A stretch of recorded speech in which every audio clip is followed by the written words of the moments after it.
Hare Krishna, Krishna Krishna Hare Hare, Hare Rama, Rama Rama Hare Hare.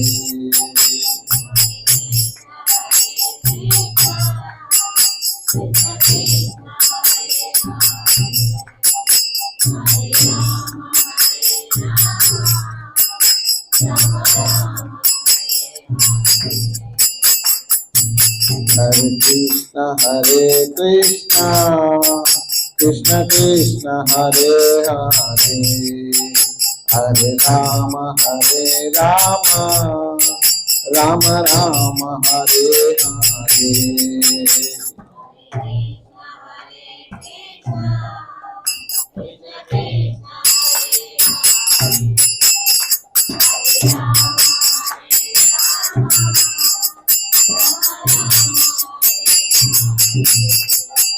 Jaya Radha Gopinatha Radha Gopinatha Radhe,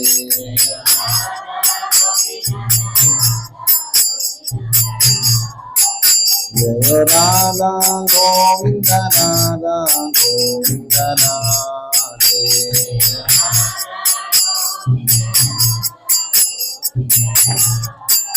Jaya Radha Madan Mohan Radha Madan Mohan Radhe,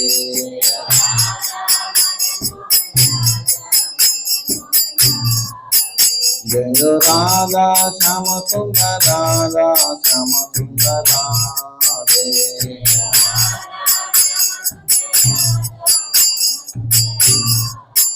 Jaya Radha Krishna Chandra Radha Krishna Chandra Radhe,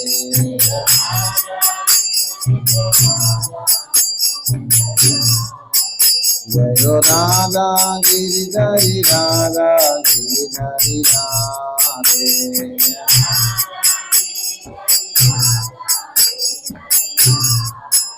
Jaya Radha Damodara Radha Damodara Radhe,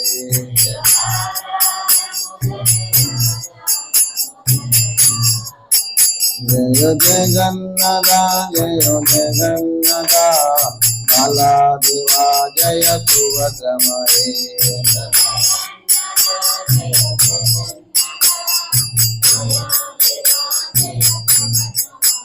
Jaya Sudarsana Jaya Sudarsana Sudarsana Jaya Sudarsana,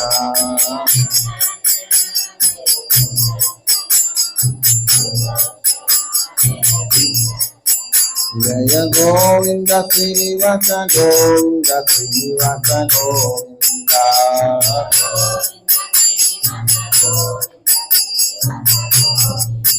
Jaya Gaurang Nitai Jaya Gaurang Nitai Gaurang Nitai Jaya Gaurang Nitai,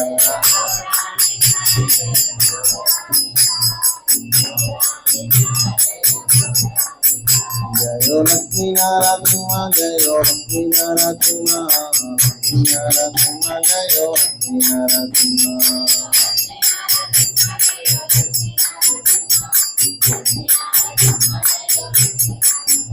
Jaya Jaya Prabhupada Prabhupada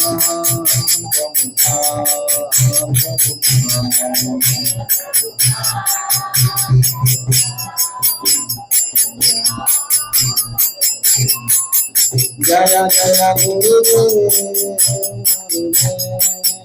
Gurudev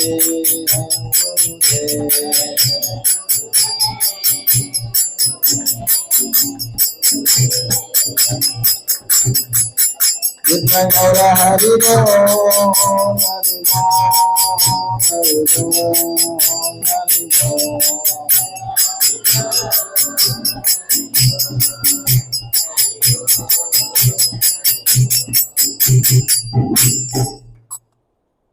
जय श्री श्री राधा गोपीनाथ की, जय श्री श्री जगन्नाथ बलदेव सुभद्रा मैया की, जय श्री श्री गोविंद श्रीनिवास की, जय Shri Shri Shri जैनी Thai जैनी माई की, जय श्री श्री श्री लक्ष्मी नरसिंह स्वामी की, जय श्री श्री श्री गंधराज श्रीमद भागवत पिता की, जय श्री श्री गंधराज श्रीमद् भागवतम की जय, श्री श्री कलियुग हरिनाम संकीर्तन की जय, श्री हरे कृष्ण महामंत्र की जय, श्री श्री श्री गंधराज श्रीमद् भागवतम की जय, श्री श्री जगत कुशल प्रभुपाद की, श्री गुरुदेव की, जय गौर प्रेमानंदे हरि। ओम नमो भगवते वासुदेवाय।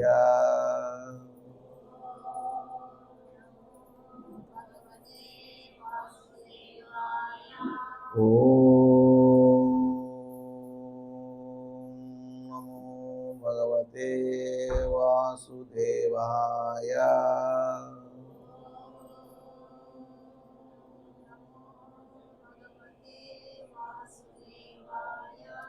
ओम नमो भगवते वासुदेवाय।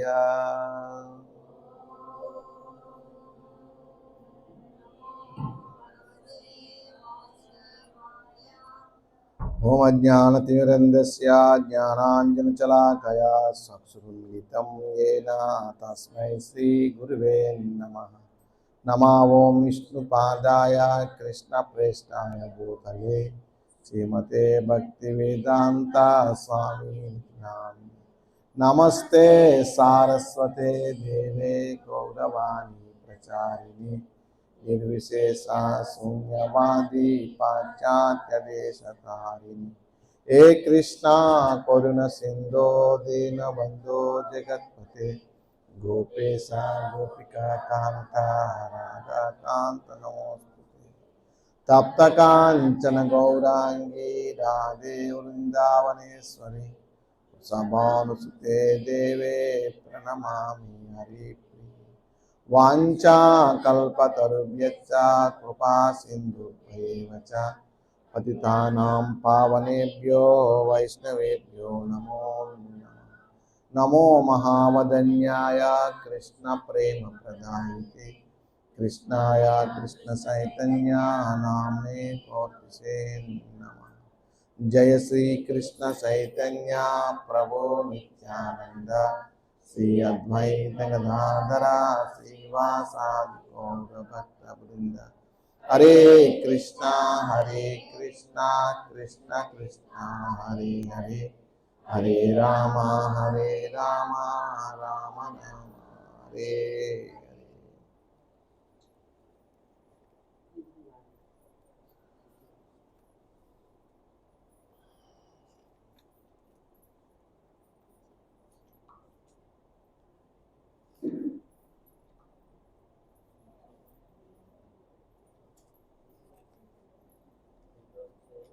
చదువుతుంది శ్రీమద్ భాగవతం యథాతథం, భగవద్గీత యథాతథం, అధ్యాయం 2 శ్లోకం 8.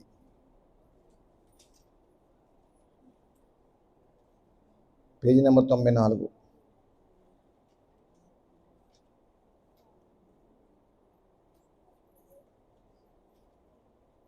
నయి ప్రపశ్యామి మపానుద్యాద్, నయి ప్రపశ్యామి మపానుద్యాద్ యచ్చోకముచ్చేరణమింద్రియాణం, యచ్చోకముచ్చోషణమింద్రియాణం అవాప్య భూమావసపత్నమృద్ధం, అవాప్య భూమావసపత్నమృద్ధం రాజ్యం సురాణామపి సాధిపత్యం. నయి ప్రపశ్యామి మపానుద్యాన్ యచ్చోకముచ్చోషణేంద్రియాణం అవాప్య భూమావసపత్నమృద్ధం రాజ్యం సురాణామపి సాధిపత్యం.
దీనికి అర్థము భాష్యం చెప్పంచలేసి భక్తివేంతం శిల ప్రభుపాద్. జై శిల ప్రభుపాద్. నా ఇంద్రియమును శోషింపచేసినట్టి ఈ శోకము తొలగించుకునే మార్గము నేను చూడలేకుంటుని. దేవతల స్వర్గాధిపత్యము వలె సుసపన్నవంతము మరియు శత్రురహితమైన రాజ్యమును దరిద్రపై సాధించినను ఈ శోకమునకు నేను తొలగించుకొనలేను. భాష్యం. ధర్మసూత్రాలను నీతి శాస్త్రమును సంబంధించిన సిద్ధాంతముల పరిజ్ఞానంపై ఆధారపడినట్టి అనేక హేతువాదములను అర్జునుడు ప్రతిపాదిస్తున్నాను. ఆధ్యాత్మికాచార్యుడు శ్రీకృష్ణ భగవాను సహాయం లేకుండా తన వాస్తవ సమస్యను పరిష్కరించుకోలేనట్లుగా కనిపించును. తన జీవిత మనుగడను శుష్కింపచేస్తున్నట్టు కష్ట సమస్యను తొలగించుకున్నట్టుకు తన నామమాత్ర జ్ఞానం వ్యర్థమని అతడు గ్రహించగలిగాను. అంతేకాకుండా శ్రీకృష్ణ భగవాను వంటి ఆచార్యుని సహాయం లేకుండా అట్టి సమస్యలను పరిష్కరించుకున్నట అతనికి సాధ్యపడదు. కేవలము పాండిత్యము, ఉన్నత పదవులు వంటివి జీవిత సమస్యను పరిష్కరించుకున్నట్టుకు ఉపయోగపడవు. కేవలము శ్రీకృష్ణు వంటి ఆధ్యాత్మికాచార్యుడు మాత్రమే అట్టి సమస్యల పరిష్కారంకు తోడ్పడగలడు. కనుక సారాంశమేమనగా 100% కృష్ణ చైతన్యవంతుడైన ఆధ్యాత్మికాచార్యుడే ప్రామాణికాచార్యుడే కాగలడు. ఎందుకనగా అట్టి వ్యక్తియే జీవిత సమస్యను పరిష్కరించగలడు. సాంఘిక స్థితిలో ఎట్టి సంబంధం లేకుండా కృష్ణ చైతన్య విజ్ఞానంతో నిష్ణాతుడైన వ్యక్తి మాత్రమే నిజమైన ఆధ్యాత్మికాచార్యుడని శ్రీ చైతన్య మహాప్రభు తెలిపిను. కిబా విప్ర కిబాన్యాసి శూద్రకేనే నై ఏ కృష్ణతత్వవేత్తసే గురు హోయి. వైదిక సాహిత్యంలో నిష్ణాతుడైనను వ్యక్తి విప్రుడైనను లేక ఈయన కుటుంబం జన్మించిన వాడైనను సన్యాసాసం స్వీకరించిన వాడైనను అతడు కృష్ణ విజ్ఞానంతో నిష్ణాతుడైనప్పుడే పరిపూర్ణుడు, ప్రామాణికుడిని ఆధ్యాత్మికాచార్యుడు కాగలడు. కనుక కృష్ణ చైతన్య విజ్ఞానంలో నిష్ణాతుడు కాకుండా ఎవరునూ ప్రామాణిక ఆధ్యాత్మికాచార్యుడు కాలేడు. వైదిక గ్రంథములలో కూడా ఈ విషయం ఇట్లు చెప్పబడెను. సత్కర్మ నిపుణో విప్రో మంత్రతంత్ర విశారద అవైష్ణవో గురున్ నాస్యాద్ వైష్ణవ సపచో గురు. వేద విజ్ఞానములో పండితుడైనను బ్రాహ్మణుడైనను కృష్ణ చైతన్య విజ్ఞానం నిష్ణాతుడు కానిచో లేక వైష్ణవుడు కానిచో అతడు ఆధ్యాత్మికాచార్యుడు అయ్యేందుకు అర్హుడు కాలేడు. కానీ ఒకరు ఈయన కులమున జన్మించినప్పటికీ వైష్ణవుడైనచో లేక కృష్ణ చైతన్యవంతుడైనచో ఆధ్యాత్మికాచార్యుడు కాగలడు. పద్మపురాణం. జన్మ, వ్యాధి, వృద్ధాప్యము, మృత్యువును, భౌతిక దుఃఖములు ధనమును కూడబెట్టుట ద్వారా, ఆర్థికాభివృద్ధి సాధించడం ద్వారా తొలగించబడవు. ప్రపంచంలోని అనేక ప్రాంతములలో సమస్త జీవిత సౌకర్యంతో కూడిన ఆర్థికముగా విశేషాభివృద్ధి సాధించిన అనేక దేశములు ఉన్నప్పటికీ అక్కడ కూడా భౌతిక క్లేశములు ఇంకనూ అనేకము కలవు. అక్కడ జనులు వివిధ రకములుగా శాంతి కొరకై అన్వేషిస్తుండిరి. కానీ వారు నిజమైన ఆనందమును శ్రీకృష్ణుని లేక భగవద్గీత మరియు శ్రీమద్ భాగవతమును ఆశ్రయించినప్పుడు మాత్రమే పొందగలుగుదురు. ఇట్టి గ్రంథములు కృష్ణ సంబంధ విజ్ఞానంతో కూడుకున్నట్టువి. ప్రామాణికుడైన శ్రీకృష్ణ ప్రతినిధి ద్వారా వాటిని అవగాహన చేసుకున్నప్పుడు మాత్రమే కృష్ణ చైతన్యవంతుడు అట్టి ఆనందం పొందగలడు. ఆర్థికాభివృద్ధి మరియు భౌతిక సుఖములనేవి మానవుని సంసారిక, సాంఘిక, జాతీయ లేదా అంతర్జాతీయ సంక్షోభములను నివారించగలిగినచో దరిద్రపై శత్రురహితమైన రాజ్యము లేక దేవతల స్వర్గలోకాధిపత్యం కానీ తన శోకము తొలగింపలేవని అర్జునుడు చెప్పేవాడు కాడు. కనుకనే అతడు కృష్ణ చైతన్యం ఆశ్రయించగలిసెను. అదే శాంతి సామరస్యమునకు సరి అయిన మార్గము. ఆర్థికాభివృద్ధి లేక ప్రపంచాధిపత్యం అనేది ప్రకృతి సంక్షోభం చేత ఏ క్షణంలోనే నశింపచేయవచ్చును. ప్రస్తుతము మానవుడు చంద్రలోకమును చేరదలిసినట్లుగానే ఉన్నత లోకము చేరు ప్రయత్నము కూడా ఒక దెబ్బతో తుడుచుకుపోవును. భగవద్గీత 9వ అధ్యాయం 21వ శ్లోకంలో క్షీణే పుణ్యే మతిలోకము శాంతి. పుణ్యకర్మల ఫలము నశించినంతనే జీవుడు జీవితంలోని ఆనంద శిఖరం నుండి అధమ జీవనస్థితికి తిరిగి పతనం చెందును అని నిర్ధారించబడెను. అట్లు ప్రపంచంలోని రాజకీయవేత్తలు ఎందరో పతనం చెందిరి. అట్టి పతనములు మరింత అధిక శోకమును కారణమగును. కనుక దుఃఖములను పూర్తిగా తొలగించుకోదలిచో అర్జునుని వల్లనే మనము కూడా కృష్ణుని ఆశ్రయించవలను. కనుకనే తన సమస్యను నిశ్చయముగా పరిష్కరించమని శ్రీకృష్ణుని అర్జించెను. అదే కృష్ణ చైతన్య మార్గము.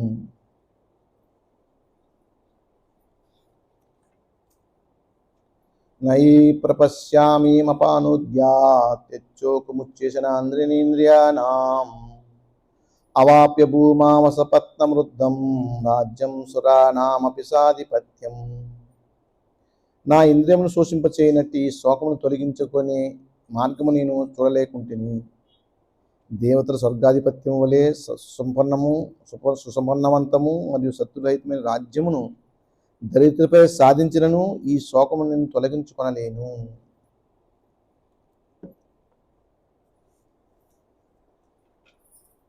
సో అర్జునుడి యొక్క శోక నివారణ గురించి అర్జునుడు మాట్లాడుతూ ఉన్నాడు. అర్జునుడు చాలా తెలివైన వాడనే విషయం మనకు అర్థమవుతుంది ఇక్కడ. ఎందుకంటే తను చేయలేనటువంటి పనిని తను అంగీకరించి ఆ పనిని సులభంగా చేసేటువంటి ఆచార్యుడికి శరణాగతి అవ్వాలనేటువంటి విషయాన్ని అర్జునుడు ఇక్కడ తెలుసుకుని ఉన్నాడు అన్నమాట. ఎన్నో రకాలుగా ప్రయత్నించాడు దుఃఖం తొలగించుకోవడానికి, యుద్ధం చేయడానికి, దుఃఖం తొలగించుకోవడానికి అనేక రకాల ప్రయత్నించాడు. కృష్ణుడు అనేక రకాలుగా వాదించాడు. ఇక్కడ ఏమి ఇస్తున్నారంటే ధర్మసూత్రములను, నీతి సూత్రములకు సంబంధించిన సిద్ధాంతముల పరిజ్ఞానంపై ఆధారపడినట్టు అనేక హేతువాదములను అర్జునుడు ప్రతిపాదిస్తున్నాడు.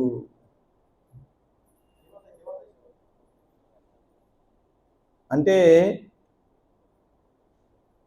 అర్జునుడు కూడా ఇక్కడ ఏమీ ఆధారం లేకుండా మాట్లాడలేదు. ధర్మసూత్రాలు, నీతి శాస్త్రాలకు సంబంధించిన సిద్ధాంతాలపై ఆధారపడి ఆయన మాట్లాడుతూ ఉన్నాడు. ఆయన ముఖ్యంగా సాంఘిక సిద్ధాంతం మీద ఆధారపడి మాట్లాడుతూ ఉన్నాడు. కుటుంబ సిద్ధాంతం మీద ఆధారపడి మాట్లాడుతూ ఉన్నాడు. అర్జునుడు చెప్పింది ఒక మార్గంలో కరెక్టే. యుద్ధం చేసి అందరూ అంతరించిపోయారు అనుకోండి, దానివల్ల ఆయన విజయం పొందే సుఖం ఏముంది ఆయనకి? ఎప్పుడు బంధువులు మరణించారు, రాజ్యం ఎవరి మీద ఆధిపత్యం చెలాయిస్తారు?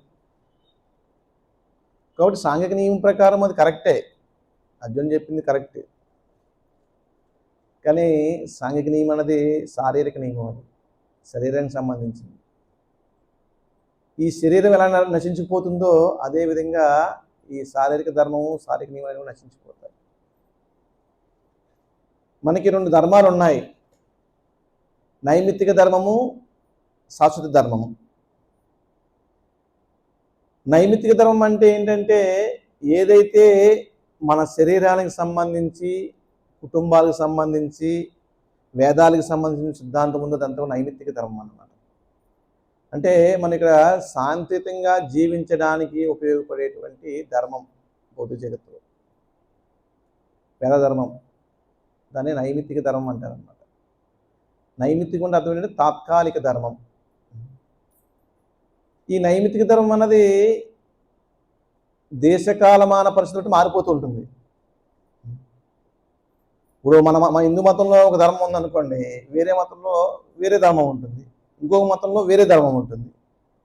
మన దేశంలో ఒక విధానం ఉంటే ఇంకో దేశంలో ఇంకో విధానం ఉంటుంది. ఈ విధంగా నైమిత్తిక ధర్మం అనేది నిరంతరం అన్నిటికీ మారిపోతూ ఉంటుంది అన్నమాట. కానీ శాశ్వతమైన ధర్మం ఆత్మధర్మం మాత్రము ఎన్నటికీ మారదు.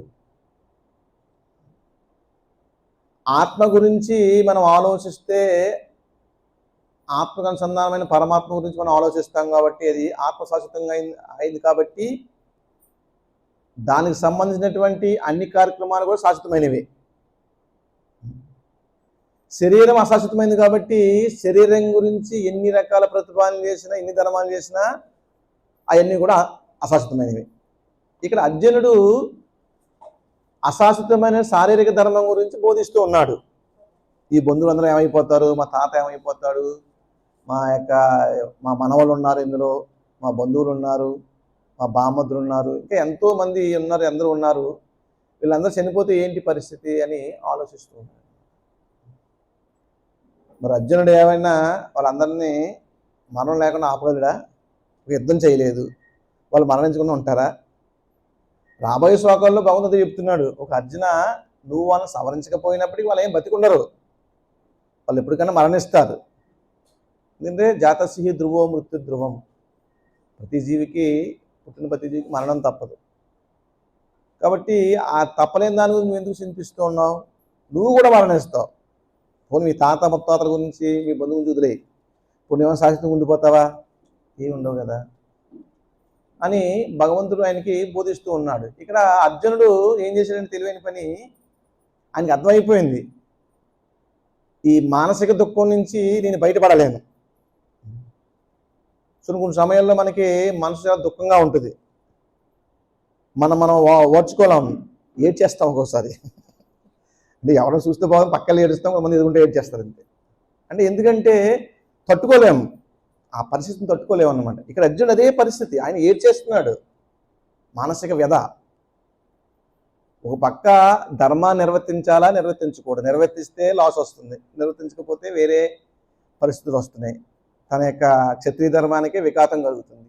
ఏం చేయాలన్నది ఆయనకి పాలుపోక రోధిస్తూ ఉన్నాడు. రోధించి ఆ మానసిక వేద నుంచి బయటపడలేని స్థితిలో ఉన్నాడు అన్నమాట. అప్పుడు ఆ స్థితిలో ఉండి ముందు శ్లోకంలో ఆయన ప్రాధాయపడుతూ ఉన్నాడు. కార్పణ్యదోషాపహత స్వభావ పుచ్చ ధర్మసీత ఇచ్చేహాసానిస్తం బ్రూయితన్మే శిష్యస్థం అహం సాధిమాం త్వం ప్రపన్నం. లోభమును దోషము చేత నేను ఇప్పుడు నా స్వధర్మ విషయంలో మోహము చెంది శాంతిని కోల్పోయి తిని, నాకు ఏది మిక్కిలి ఏతికరమని నిశ్చయంగా తెలుపుమని ఇట్టి స్థితిలో నేను నిన్ను అడుగుచుంటిని. నేను ఇప్పుడు నీకు శిష్యులను మన శరణాగతులను దయచేసి నాకు ఉపదేశించుము. అంటే ఇక్కడ అర్జునుడు ఏంటంటే గురువు యొక్క విశిష్టతని మనకి తెలియజేస్తూ ఉన్నాడు అన్నమాట. అంటే మనము దుఃఖం నుంచి బయటపడేటువంటి శక్తి మనకి లేదు. ఈ జన్మమృత్యు జరావ్యాధి నుంచి బయటపడేటువంటి శక్తి ఎవరికి లేదు. గురుపాద పద్మాలను ఆశ్రయించినప్పుడు మాత్రమే మనం దాన్ని పొందగలం. శిల ప్రభుపాదునికి ఒక మంచి ఉదాహరణ చెప్తారన్నమాట. ఒక ఆయనకి ఈత బాగా వచ్చు, ఈత బాగా వస్తే ఆయన సముద్రం ఎదగలరా? మొత్తం ఇతర కొట్టిన సముద్రం ఎదగలరా? సముద్రం ఈతలేడు. ఎంత గజ ఈతగాడైనప్పటికీ కూడా కొంత దూరం ఈదిన తర్వాత ఇంక ఈదలేక మునిగిపోతాడు అన్నమాట. అదేవిధంగా గురువు యొక్క సహాయం లేకుండా మనము భౌతికమైన ప్రయత్నాల ద్వారా దుఃఖం నుంచి బయటపడాలంటే కొంత దూరం వెళ్ళి మునిగిపోతాం, ఇటువంటి దారి కాకుండా. గురు పాదపద్మాలు అనేటువంటి ఆశ్రయం అనేటువంటి నావని మనం ఎక్కుచున్నాం అనుకోండి, మనకి ఈత రాదు, నావే కూర్చున్నాం అనుకో సముద్రం దాటేచ్చు కదా. అదే మనకి ఈత వచ్చిన సముద్రం యుద్ధం అవటం అనుకోండి ఈతలేము. అంటే గురువు పాదపద్మలను ఆశ్రయించడం అన్నదే ఒక సురక్షితమైన నావ ఎక్కి కూర్చుని సముద్రం దాటడం ఎంత సులువో గురువు పాదపద్మాలను ఆశ్రయించడం అంత సులువని ఇక్కడ అర్జునుడు మనకు తెలియజేస్తున్నాడు అనమాట. ఆయన ఒప్పేసుకున్నాడు, నేను దీని నుంచి బయటపడలేను, కాబట్టి దయచేసి నాకు ఉత్తమమైన మార్గాన్ని బోధించండి.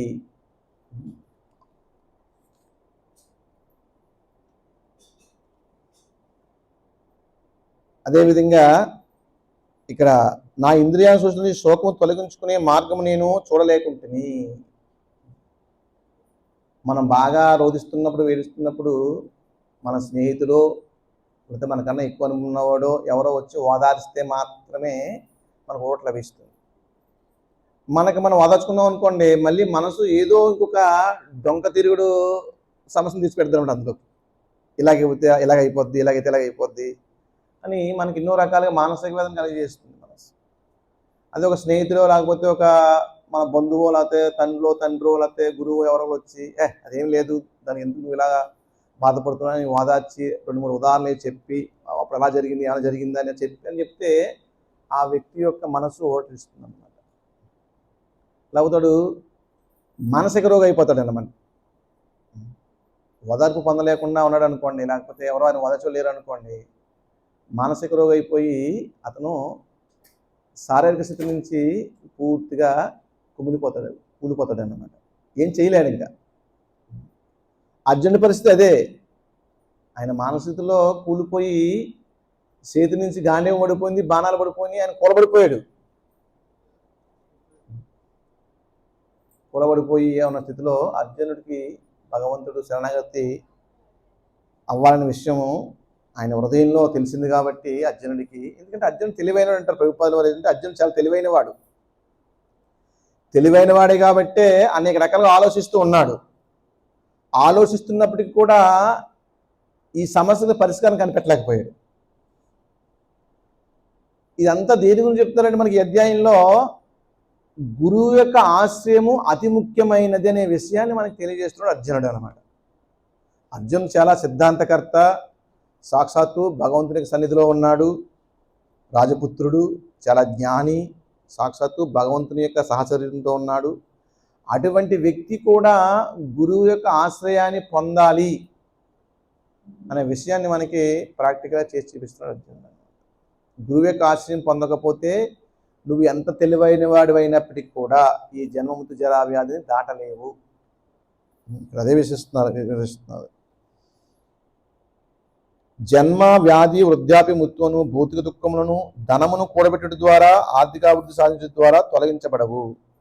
ప్రపంచంలోని అనేక ప్రాంతంలో సమస్త జీవిత సౌకర్యములతో కూడి ఆర్థికంగా విశేష అభివృద్ధి సాధించిన అనేక దేశములు ఉన్నప్పటికీ అక్కడ కూడా భౌతిక క్లేశములు ఇంకనూ అనేకము కలవు.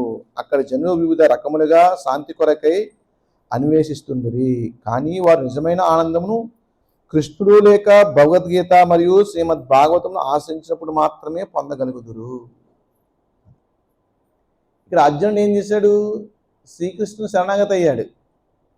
ఇక్కడ భాషను వివరిస్తున్న ప్రభుపాదుల వారు అటువంటి క్లేశాన్ని తొలగించుకోవాలంటే శ్రీకృష్ణుని కానీ భగవద్గీతని కానీ భాగవతాన్ని కానీ శరణాగతి అయినప్పుడు మాత్రమే మనము శాంతిని పొందుతామని వివరిస్తున్నారు.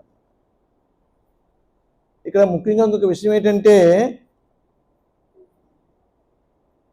ధనమును కూడబెట్టడం ద్వారా ఆర్థిక అభివృద్ధి సాధించడం ద్వారా ఈ సమస్యలేమి తొలగింపబడవు. జన్మమృత్యు జరా వ్యాధి. మనం డబ్బులు సంపాదిస్తే వృద్ధాప్యం నుంచి బయటపడతామా? లేకపోతే ముసలితనం నుంచి బయటపడతామా? మరణం నుంచి దేని నుంచి బయటపడలేము. అంటే మనం కూడబెట్టేటువంటి ధనము కానీ ఎన్ని కూడా మన సమస్యలను పరిష్కరించేటువంటి స్థితి లేదు. ఇక్కడ అర్జునుడు ఏమన్నాడు? స్వర్గలోక దేవత స్వర్గాధిపత్యం వలె సుసంపన్నంతము మరియు శత్రురహితమైన రాజ్యము దరిద్రపై సాధించినను ఈ శోకమును నేను తొలగించుకోలేను. అంటే కంప్లీట్గా చెప్పేస్తున్నాడు. ఇక్కడ గొప్ప ధనవంతుడైనప్పటికీ శక్తిమంతుడైనప్పటికీ శత్రువులు లేకపోయినప్పటికీ కూడా ఈ సమస్యల్ని తప్పించుకునే స్థితి లేదు. తప్పించుకునే స్థితి ఒకే మార్గం ఏంటంటే శ్రీకృష్ణ భగవాన్ శరణాగతి అవడము, శ్రీకృష్ణ భగవాన్ ప్రతినిధిని భగవద్భక్తుని శరణాగతి కావడము, భగవద్గీతను శరణాగతి కావడము, భాగవతాన్ని శరణాగతి కావడం. అందుకు భగవంతుడు 4 రకాలుగా విస్తరించి ఉన్నారని శ్రీమంత్ ఇది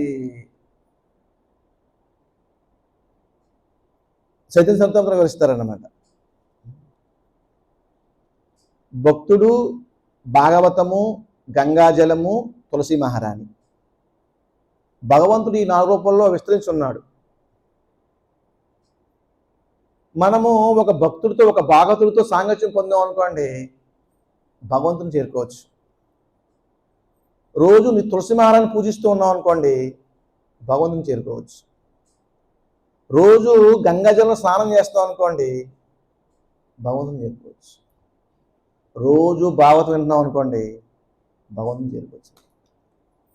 ఈ 4 కూడా భగవంతుని యొక్క విస్తరణలు. ఈ 4 ద్వారా భగవంతుని సునాయంగా చేసుకునేటువంటి మార్గాలు అనమాట ఈ 4. అందుకే ప్రభుపాదుల వారు మనకి ఈ 4 ఇంకా ఏర్పాటు చేశారనమాట. మనం రోజు ఇక్కడ భక్తులకి సాంగత్యం పొందుతాము. రోజు అవకాశం ఉంటే గంగాజలంలో స్నానం చేస్తాం. కానీ మంగళారతికి వస్తే రోజు గంగాజలం స్నానం చేస్తాం.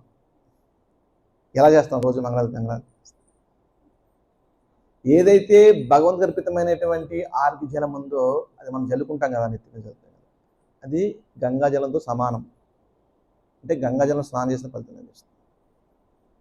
తులసి మహారం రోజు చేపిస్తాము. అదేవిధంగా భాగవతాన్ని కూడా మనము శ్రవణం చేస్తాం. ఈ 4 ఒకటి చాలు, మనకు అన్నీ అవసరం లేదు.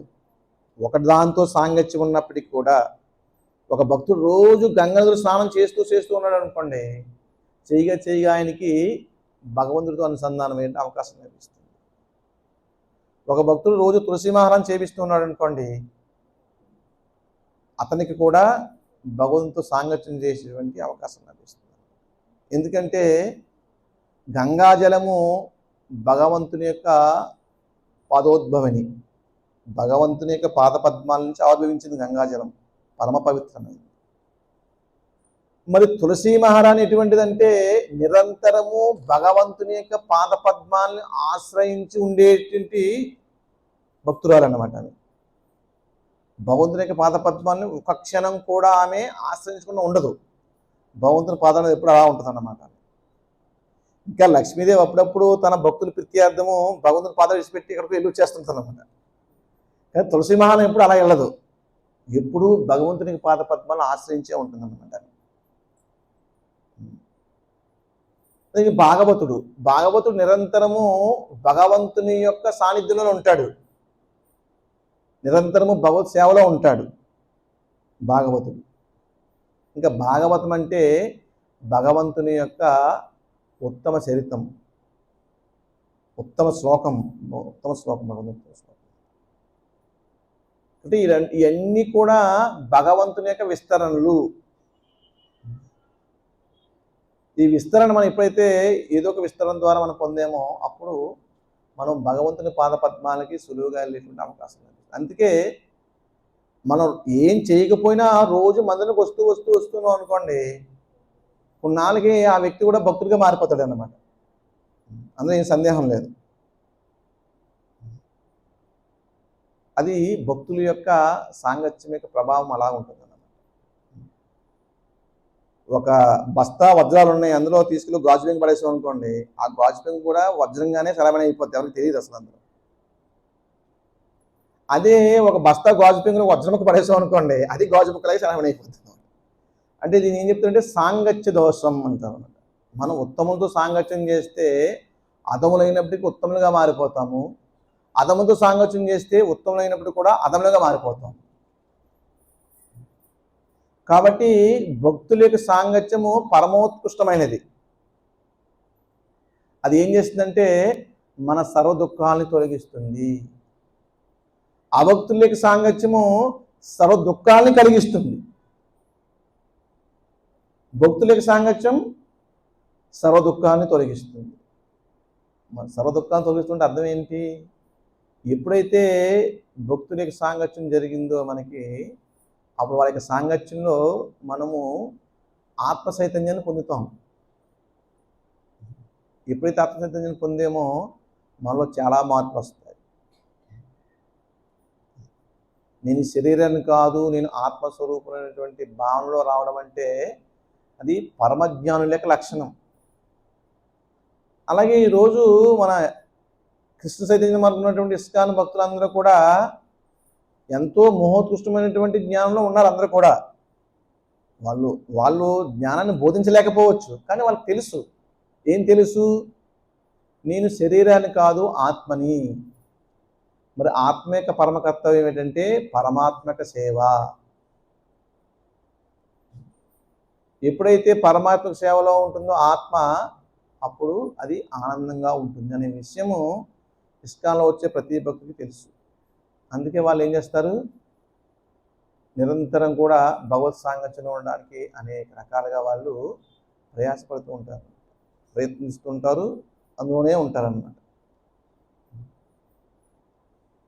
భౌతికమైనది ఏంటంటే ప్రభుపాదులు చెప్తారు, నీకు గులాబ్ జామున్ బాగా ఇష్టం అనుకోండి, 10 తిన్నావు, 20 తిన్నావు, 30 తిన్నావు, 31 తినలేవు, తింటే వాంతి అయిపోతుంది. అంటే భౌతికమైన దానికి ఒక పరిధి ఉంటుంది. ఆ పరిధి దాటితే నువ్వు దాన్ని స్వీకరించలేవు, అదే విషయం అయిపోద్ది అన్నమాట. కానీ ఆధ్యాత్మికమైన దానికి అవధులు లేవు. ఉదాహరణకి మనం ఆధ్యాత్మిక ఆనందాన్ని పొందుతున్నాము, ఆనందంగా ఉన్నాం. కానీ భౌతికమైన ఆనందం సడన్గా ఒకసారి వచ్చేసింది అనుకోండి, ఆ వ్యక్తి సమస్యలు పడిపోతాడు అనమాట. కానీ మనము ఆధ్యాత్మిక ఆనందంలో ఎంత ఆనందం వచ్చినప్పటికీ కూడా దాన్ని తట్టుకుని మనం ఇంకా పొందడానికి ప్రయత్నిస్తూ ఉన్నాం. ఎందుకంటే ఆధ్యాత్మిక ఆనందానికి అవధులు లేవు. భౌతిక ఆనందం ఏంటంటే అది చాలా చాలా అల్పమైంది. ఈ భౌతిక ఆనందం చూసుకుంటే స్వర్గలోక సుఖం చాలా ఉన్నతమైంది. స్వర్గలోక సుఖంతో చూసుకుంటే బ్రహ్మజ్యోతి సుఖము చాలా ఉన్నతమైంది అన్నమాట. బ్రహ్మజ్యోతి బ్రహ్మానందం చూసుకుంటే వైకుంఠ లోకం ఆనందము వర్ణాతీతమైంది అన్నమాట.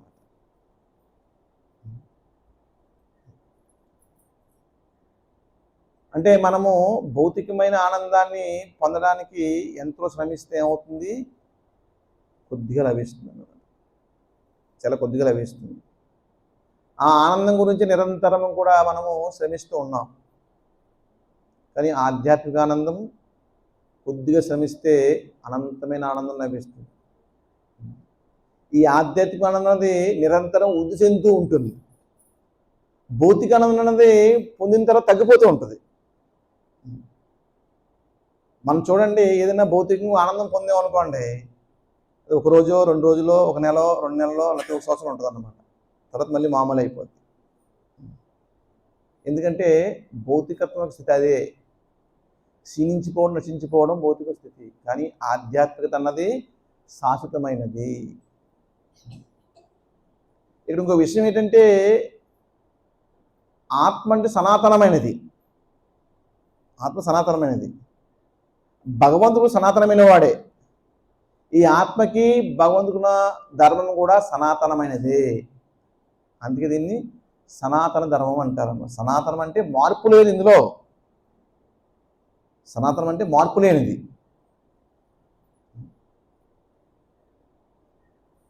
ఆ సనాతనమైన భగవంతు చరిత్ర అంటే అందులోనే సారంగధరులు అంటారన్నమాట. అంటే సనాతనం సేవిస్తారు కాబట్టి అందరూ కూడా. ఈ విధంగా భగవంతుని యొక్క ఆశ్రయం వల్ల మాత్రమే, గురువు యొక్క ఆశ్రయం వల్ల మాత్రమే మనం దుఃఖాన్ని తొలగించుకుని ఆనందాన్ని పొందుతున్న విషయాన్ని ఇక్కడ అర్జునుడు మనకి ఎంతో గట్టిగా మనకి ఇస్తున్నాడు అన్నమాట. ఇక్కడ ఏం చెప్తున్నాడంటే, దేవత స్వర్గాధిపత్యం వలె సుసంపన్నము మరియు సుత్రహితమైన రాజ్యం దరిద్రపై సాధించడం ఈ శోకం నేను తొలగించుకొనలేను. అంటే గురువు యొక్క ఆశ్రయం గురించి ఆయన చాలా గురువు లేకపోతే ఏమీ చేయలేమనే విషయాన్ని వివరిస్తూ ఇక్కడ మళ్ళీ ప్రభుపాదులు ఏం చెప్తున్నారంటే, కనుక సారాంశం ఏమనగా 100కి 4 కృష్ణ చైతన్యవంతుడైన ఆధ్యాత్మికాచార్యుడే ప్రామాణికాచార్యుడు కాగలడు. ఎందుకనగా అట్టి వ్యక్తియే జీవిత సమస్యను పరిష్కరించగలడు. ఇప్పుడు మన ఇస్కానికి ఎవరైనా వచ్చారో అనుకోండి, ఇప్పుడు ఎన్నో దుఃఖాలతో ఉండే ఉండొచ్చు, కానీ అతను మనం చెప్పినటువంటి విధానం ఆచరించాడు అనుకోండి, అతి తక్కువ సమయంలోనే ఆయన దుఃఖాల నుంచి ఊరట చెందుతాడు అన్నమాట. దుఃఖాలు ఏం పోవు, కానీ ఆ దుఃఖాల యొక్క మూలం తెలుసుకుంటాం కాబట్టి, ఆ దుఃఖాల యొక్క ఫలితం తెలుసుకుంటాం కాబట్టి అట్లా పట్టించుకోవాలి. మనకి దుఃఖం ఉంది, మనకి జన్మ ఉంది, మృత్యు ఉంది, వ్యాధి, భక్తులు కూడా ఉంది, భక్తులు లేకుండా లేదు కదా. మరి భక్తుడు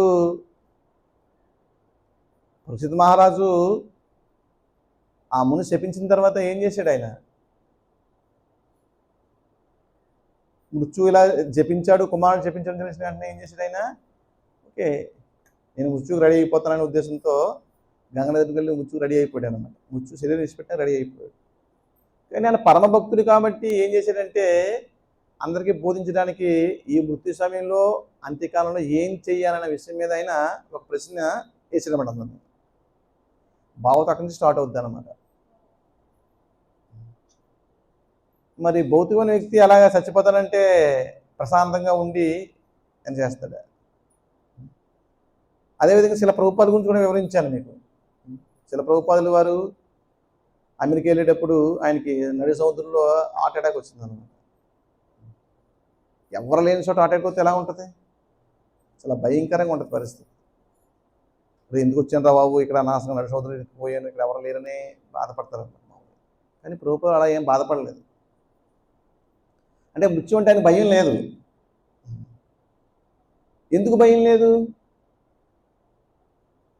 ఎందుకంటే మృత్యోర్వం అమృతంగమయ, మృత్యు అమృతంతో సమానం. అలాంటి ఎల్లాంటి రోజు చెప్పారు మృత్యు అమృత సమానం పెట్టి పరమవిశ్వం అంటారు. పరమవిశ్వం ఎవరికంటే భౌతికమైన వ్యక్తికి. భక్తుడికి మృత్యు అమృతంతో సమానం. ఎందుకంటే అతను మృత్యు పడిన తర్వాత అమృతత్వాన్ని పొందుతాడు. అమృతత్వం అంటే ఏంటి?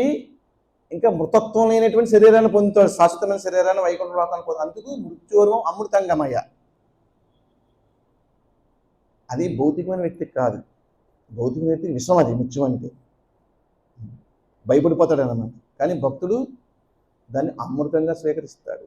ఈ భౌతికమైన శరీరాన్ని విడిచిపెట్టి నేను ఆధ్యాత్మిక శరీరాన్ని పొందుతున్నాను, శాశ్వతంగా భగవంతుతో నేను జీవిస్తాను అనే ఉద్దేశంతో, ఆనందంతో దాన్ని అమృతంగా స్వీకరిస్తాడు, అమృతత్వాన్ని పొందుతాడు అన్నమాట. మృతము అమృతము. మృతం అంటే నశించిపోయేది, అమృతం నశింపులేనిది. ఇక్కడ మృత్యు నశించిపోవడం, మన శరీరం విడిచిపెట్టమన్నది కామన్, అది ఎవరికైనా సరే. కానీ నెక్స్ట్ ఇంకొక జన్మ పొందకుండా ఉండడమే అమృతత్వం. మనకు జన్మ పొందే మళ్ళీ మృత్యు పొందాలి. చాలామందికి డౌట్ వస్తుంది అన్నమాట. నాకు ఒక డౌట్ వచ్చింది, అది అమృతత్వం మనం చనిపోతున్నాం కదా అని డౌట్ వస్తుంది అందరికీ. మనం చనిపోయినప్పటికీ కూడా తిరిగి జన్మించం, ఇదే లాస్ట్ డెత్ అన్నమాట. ఇంక మళ్ళీ మరణించవలసిన అవసరం లేదు. అందుకే మరణాన్ని జయించిన వాళ్ళు అవుతాం, అమృతత్వాన్ని పొందిన వాళ్ళు అవుతాం. అమృతత్వం పొందడం అంటే మనం ఈ శరీరంతో ఉండడం కాదు అర్థం. ఇక్కడ తిరిగి మృత్యుని పొందకుండా ఉండేటువంటి స్థితిని పొందడమే అమృతత్వం అన్నమాట. అందుకు మృత్యోర్వం అమృతంగమయ అని వివరించారు. ఇక్కడ కృష్ణ చైతన్య విజ్ఞానంతో నిష్ణాతున్న వ్యక్తి మాత్రమే నిజమైన ఆధ్యాత్మిక శ్రీ చైతన్య మహాప్రభు తెలిపిను. వైదిక సాహిత్యంలో నిష్ణాతుడైన వ్యక్తి ఇప్పుడైనను లేక ఈయన కుటుంబంలో జన్మించిన వాడైనను సన్యాసాశ్రమం స్వీకరించిన వాడైనను అతను కృష్ణ విజ్ఞానం నిష్ణాతుడైనప్పుడే పరిపూర్ణుడు, ప్రామాణికుడు, ఆధ్యాత్మికాచార్యుడు కాగలడు. ఎవరు చెప్పారు? సాక్షాత్తు చైతన్య మహాప్రభు చెప్పారు. అంటే ఆధ్యాత్మికాచార్యుడు, ఆధ్యాత్మిక గురువు కావడానికి ఒకే ఒక అర్హత ఏంటంటే ఆయన కృష్ణ చైతన్యవంతుడే ఉండాలి, కృష్ణ భక్తుడే ఉండాలి, అంతే. ఆయనకి ఏమి తెలుసా తెలియదు అన్నీ ఏం అవసరం లేదు. అతను ఒక గొప్ప పండితుడు వచ్చి వేదాలని గలగలగలగలమని మీకు వివరించవచ్చు అన్నమాట. కానీ కృష్ణ భక్తుడు ఏ వేదం రాకపోవచ్చు, ఆయనకి దేవదేవుడు శ్రీకృష్ణ భగవానుడే ఆయన పరమాత్మ, నేను ఆత్మ, నేను ఆయన సేవకుని, నా ప్రభువు ఆయనే అనే భావన దృఢంగా ఉందనుకోండి, ఆయన మించినటువంటి పండితుడి సృష్టిలో ఎవరు లేరండి. అంటే భౌతికంగా చూసుకుంటే కొంతమంది భక్తులు నిరక్షరాస్యతో ఉంటారన్నమాట. వాళ్ళకి చదువు రాదు, కానీ భగవంతుని చాలా గాఢంగా ప్రేమిస్తారు, చాలా గాఢంగా సేవిస్తారు. అటువంటి వ్యక్తి చెప్పినట్టు ప్రతి వాక్యము కూడా వేదవాక్యాల కన్నా ఉన్నతమైన వాక్యాలు. శ్రీమద్ భాగవతంలో ఫస్ట్ స్కందంలో వస్తుంది, శ్రీకృష్ణ భగవానుడు యుద్ధం అంతా అయిపోయిన తర్వాత అస్త్రపడి విడిచిపెట్టి ద్వారకి వెళ్ళిపోవాలని నిశ్చయించుకున్నాడు అనమాట. నిశ్చయించుకుంటే అక్కడ ఉన్నటువంటి అంతఃపురస్తులు అందరూ కూడా వాళ్ళందరూ కూడా శ్రీకృష్ణ భగవాన్ వెళ్ళిపోతున్నారనే ఉద్దేశంతో వాళ్ళందరూ కూడా విలపిస్తూ ఉన్నారు. శ్రీకృష్ణ భగవానుడితో మాట్లాడుకుంటూ ఉన్నారు. ఈయనే క్షీరసాగరంలో శేషతలపై సైనించున్నటువంటి పరమాత్ముడు ఈయన పాదాలని లక్ష్మీదేవి ఒత్తుతూ ఉంటుంది. సర్వుడికి మోక్షాన్నిచ్చేది శ్రీకృష్ణ భగవానుడే, ఈయనే సర్వాత్మ, ఈ పరమాత్మ శ్రీకృష్ణ భగవానుడే అని అనేక రకాలుగా మాట్లాడుకుంటూ ఉన్నారు స్త్రీలందరూ కూడా. అందరూ మాట్లాడుకుంటే అది వేదఘోష కన్నా ఉన్నతంగా ఉందంట ఆ యొక్క స్త్రీల యొక్క మాట అంతా కూడా. కానీ వాళ్ళందరూ కూడా వాళ్ళకి ఎటువంటి వేద జ్ఞానం కానీ ఏమీ లేవు అసలు. వాళ్ళకి వేదవాక్యాల కన్నా ఉన్నతమైన వాక్యాలుగా వాళ్ళు మాట్లాడే మాటలు ఉన్నాయని శ్రీమద్ భాగవతం వివరిస్తారు. అంటే శ్రీకృష్ణు గురించి మాట్లాడితే నువ్వు సకల వేదాల యొక్క మంత్రాల్ని ఉచ్చరించిన వాడు అవుతావు. సకల వేద మంత్రాలను ఉచ్చరించినప్పటికీ కూడా నువ్వు కృష్ణుని గురించి ఏం తెలుసుకోలేదు, కృష్ణు గురించి ఏమి చేయట్లేదు అనుకోండి, దానివల్ల ఏ ప్రయోజనము లేదు. ఊకదంపుడు అన్నమాట. కాబట్టి ఇక్కడ ఎటువంటి సాహిత్యం ఉన్నప్పటికీ, నిష్ణాతులు అయినప్పటికీ కూడా ఆయన కృష్ణ చైతన్యుడు కాకపోతే అతను గురువు కాదు. తర్వాత పద్మపురాణం ఏం వివరిస్తున్నారంటే, సత్కర్మ నిపుణో విప్రో మంత్రతంత్ర విశారద అవైష్ణవో గురున్ నస్యాత్ వైష్ణవ స్వపశో గురు. సత్కర్మ నిపుణో విప్రో మంత్రతంత్ర విశారద, వేదజ్ఞానములో పండితుడై బ్రాహ్మణుడేను, మంత్రతంత్ర విశారద, విశారదుడు అంటే చాలా గొప్ప పండితుడు అన్నమాట. అటువంటి వాడు అవైష్ణవో నా గురున్, అటువంటి వాడు అవైష్ణవుడు వేయడనుకోండి, వాడు గురువుగా పనికిరాడు అసలు. వాడి నా శ్యాత్ వైష్ణవ స్వపశో గురు. కుక్క మాంసం తినేవాడు పరమ నీచుడు. మనకి క్షత్రియ వైశ్య, క్షత్రియ బ్రాహ్మణ, క్షత్రియ వైశ్య శూద్ర 4 రకాల వర్ణాలు ఉన్నాయి. చతుర్వర్ణం అంటాం. 5వ వర్ణం కూడా ఉంది. 5వ వర్ణం ఏంటంటే ఈ 4 వర్ణాలోనికి రానటువంటి అధమ స్థాయి వాళ్ళే 5వ వర్ణం, పంచమ వర్ణం అంటారు అనమాట. అంటే శూద్రుల కన్నా తక్కువ స్థాయి పంచమ వర్ణం అంటారు అనమాట. అంటే వాళ్ళకి కాల్కులేషన్లో లేరు వాళ్ళు. శూద్రుల వరకు కాల్కులేషన్లో ఉన్నారు. భగవంతుని యొక్క విభజన ప్రకారము శూద్రుల వరకు విభజనలో ఉన్నారు. శూద్రుల కన్నా తక్కువ స్థాయి వాళ్ళు విభజనలో లేరు. వాళ్ళు పంచములు అంటారనమాట. అటువంటి పంచముల్లో వాళ్ళు నీచమైన కర్మలు చేస్తూ ఉంటారు. శునకమాంసం, శునకం అంటే అతి నీచమైన జంతువు. ఆ శునకమాంసం తినేవాడు అతి నీచమైన వాడు అన్నమాట. స్వపాసో అంటే శునకమాంసం తినేవాడు అర్థం. స్వప అంటే కుక్క. అటువంటి కుక్క మాంసం తినేవాడు కూడా వైష్ణవుడైతే గురువుగా పనికొస్తాడు వాడు. అలా కాకుండా అవైష్ణమైన వాడు సత్కర్మ నిపుణో ఇప్పుడు మంత్రతంత్ర విశారద గురునశ్యాంత్, వాడు గొప్ప పండితుడైనప్పటికీ కూడా అవైష్ణవుడు అయితే గురువుగా పనికిరాడు అని వివరిస్తున్నారు. దీనికి ఉదాహరణకి శ్రీ హరిదాస్ ఠాకూర్ల వారు. హరిదాస్ ఠాకూర్ల వారు మహామదీయ కుటుంబంలో జన్మించారు ఆయన. మరి హరిదాస్ ఠాకూర్ల వారి యొక్క జీవితం తెలుసుకుంటే ఆయనకు ఉన్నత స్థితి అర్థమవుతుంది అన్నమాట. ఎవరైతే చైతన్య మహాప్రభు లీలలో, కృష్ణ లీలలో పాల్గొన్నారో వాళ్ళ సామాన్యులు ఏం కాదు. కృష్ణలీలలు జరిగేటప్పుడు భగవంతుడు లీలలు చేస్తున్నాడు బృందావనంలో. బ్రహ్మదేవుడు బ్రహ్మ యొక్క కుమారుడు, భగవంతుడు శ్రీకృష్ణ కుమారుడు, ఆయన గర్భోదశ కుమారుడు అన్నమాట. ఆయనకి ఈ గోవులు కాకుండా కృష్ణుడు ఎన్నో విశేషమైన కర్మలు చేశాడు. ఎంతోమంది రాక్షసులను సంహరించాడు. బకాసురుడు గొప్ప గొప్ప వాళ్ళని సంహరించాడు. అందరూ కూడా మా సామాన్యులు కాదు, బ్రహ్మదేవుని కూడా గడగలాంచిన వ్యక్తులు అన్నమాట. ఎదుగుతూ చిన్న బాలుడు, అది ఇంత చిన్న పిల్లవాడు అంత పెద్ద రాక్షసులు నా సంహరిస్తున్నాడు. బ్రహ్మకు డౌట్ వచ్చిందన్నమాట. సందేహం వచ్చి ఏం చేశాడంటే, అసలు ఈ పిల్లవాడు గోవులు కాస్తున్నాడు కదా, గోపాలు తిరుగుతున్నాడు కదా అన్న ఉద్దేశంతో ఓ రోజు అందరూ సదులు ఆరగించినాకనే ఉదికిన గుమ్ములు కూర్చొని ఉంటారు అన్నమాట. కృష్ణుడు వాళ్ళ స్నేహితులు కూర్చుంటే ఒక గోపపాళ్ళు వచ్చి, ఏ కృష్ణ కృష్ణ మన ఆవులు కనపట్టలేదు అంటారు అనమాట. కృష్ణుడు అంటే ఓకే నువ్వు సదులు తింటూ ఉంటూ నేను ఆవులు చూసి వస్తానని కృష్ణుడు వెళ్తాడు. కృష్ణుడిలోకి మళ్ళీ బ్రహ్మదేవుడు వచ్చి ఇక్కడ ఈ గోపపాలను కూడా కిడ్నాప్ చేసేస్తాడు అనమాట. ఆడు గోవుని కిడ్నాప్ చేశాడు, గోపాలని కిడ్నాప్ చేశాడు. ఇద్దరు కిడ్నాప్ చేసి తీసుకెళ్ళి బ్రహ్మలోకంలో పెట్టి వచ్చాడు అనమాట. బ్రహ్మలోకంలో వెళ్ళి వచ్చిన తర్వాత అసలు మనం గోవుల్ని గోపాలని కిడ్నాప్ చేసాం కదా, ఇప్పుడు కృష్ణుడు అన్న ఆ బాడీని కూర్చుని ఏడుస్తున్నాడు, చూసొద్దాం వద్దంతో వచ్చాడు అనమాట. వస్తున్నకి గోవులు అలాగే ఉన్నాయి, గోపాలు అలాగే ఉంటారు. బ్రహ్మదేవుడు డౌట్ వచ్చింది, నేనేమన్నా బ్రహ్మలోకంలో పెట్టినట్టు వాళ్ళు తప్పించుకొచ్చేసారంటావా అని బ్రహ్మలోకం చూస్తాడు అనమాట. చూస్తే అక్కడ అలాగే ఉన్నారు అక్కడ. అప్పుడు అర్థమైంది బ్రహ్మదేవుడికి, అరే ఈయన సామాన్యుడు కాదు, నాకే గురువు, ఈయన పరబ్రహ్మం పరమాత్మ శ్రీకృష్ణ భగవానుడు. అటువంటి భగవంతుని నేను ఈ విధంగా పరీక్షించానా, ఎంత అల్పుని ఎంత అజ్ఞానిని. ఈ సమస్త జ్ఞానానికి మీడియేటర్ ఎవరంటే బ్రహ్మదేవుడే. భగవంతుడికి మనకి మీడియేటర్.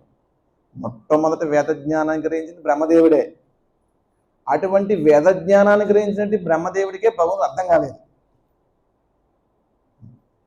ఇంకా దాంతో పోల్చుకుంటే మన పరిస్థితి ఏంటి? కానీ అర్థమవుతాడు.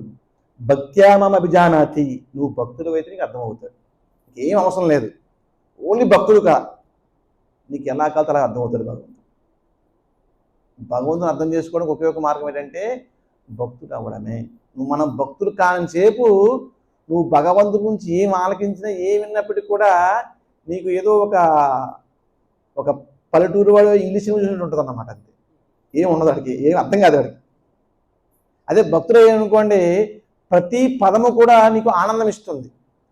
భగవంతుని గురించి మాట్లాడే ప్రతి పదం కూడా నీకు ఆనందం ఇస్తుంది. ఆ విధంగా బ్రహ్మదేవుడు చూస్తులోకి ఈ సృష్టి అంతా ఆయన దగ్గర నుంచి వచ్చింది. కొన్ని లక్షల కోట్ల జీవరాశులు వచ్చినాయి. అటువంటి కొంతమంది గోపబాలులు, కొంతమంది గోళ్ళు రాలేవా, అన్ని విస్తరింపజేశాడు. విస్తరింపజేసిన తర్వాత చూశాడు అన్నమాట. ఇక్కడ అనేక రకాల రీజన్స్ ఉంటాయి అన్నమాట. భగవంతుడు ఆ విధంగా విస్తరింపజేయడానికి కూడా కారణం ఏంటంటే, ఈ గోపకృష్ణుడు అనుకునేవారట అప్పుడప్పుడుని, అరే కృష్ణుడు మా పిల్లవాడైతే ఎంత బాగుండు, నా పాలు ఇచ్చిండేవాడు కదా వాడికి అనుకునేవారట. మరి యశోద ఒప్పుకోదు కదా అలాగే ఇవ్వడానికి. నా పిల్లవాడికి నేనే పాలు ఇవ్వాలి, మీరు ఎవరు పాలు ఇవ్వడానికి లేదంటారు. కానీ భగవంతుడు సమూహం సర్వభూతి చేస్తున్న మీద చూస్తున్న ప్రియ, అందరికీ సమానమే. ఆయన ఎవరికి ఎక్కువ తక్కువలు ఏమి పెట్టాడు భగవంతుడు, అందరూ సమానంగా ఆదరిస్తాడే. అదే భగవంతుడు గొప్పతనం. ప్రతి జీవిని కూడా సంతృప్తిపరిచే సామర్థ్యం భగవంతుడు ఒక్కడికే ఉంది. మనకు కవలపిల్లలు పుట్టారు అనుకోండి, ఒకనెత్తుకో ఇద్దరు ఎత్తుకోలేం.